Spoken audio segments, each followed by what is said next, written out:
Frank McCourt n'a toujours pas décidé de vendre l'Olympique de Marseille, et il se pourrait bien que l'Arabie Saoudite décide finalement de se tourner vers un autre club de Ligue 1, probablement moins populaire, mais très sexy. Depuis 3 ans, les fans marseillais rêvent de voir Frank McCourt accepter une offre de rachat de l'EM. Que ce soit l'Arabie Saoudite ou Rodolphe Saadé, peu importe, du côté du Vélodrome on estime que l'homme d'affaires américain n'a plus réellement d'intérêt pour le club phocéen et que cela se ressent dans ses investissements. Seulement, malgré les promesses et les rumeurs, le grand livre de la vente de l'EM ne se concrétise jamais, alors même que les Saoudiens seraient là depuis 2021. Alors, au moment où Jim Ratcliffe s'offre 27,7% Manchester United pour 1,4 milliard d'euros en l'espace de quelques mois, certains se demandent comment le fonds public d'investissement d'Arabie Saoudite peut mettre autant de temps pour boucler le deal avec McCourt.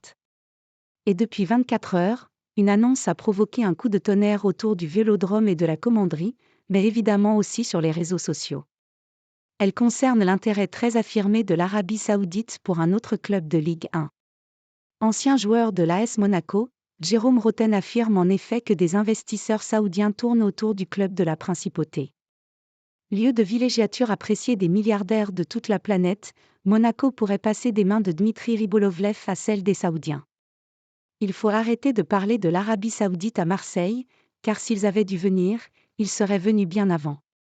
Et je peux vous le dire, on sortira dans quelques semaines un autre dossier, mais l'Arabie Saoudite, ils sont sur l'AS Monaco et ça a l'air de bien avancer et cette information elle ne vient pas de n'importe où, a précisé JR25, qui espère tout de même que Frank McCourt acceptera de vendre l'Olympique de Marseille à un candidat, mais a priori ce ne sera pas l'Arabie Saoudite.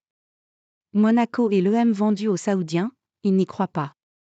Alerté par ses abonnés sur cette sortie fracassante et sans ambiguïté de Jérôme Rotten, Thibaut Vézirian, dont la théorie est évidemment mise à mal par cette annonce, a répondu rapidement.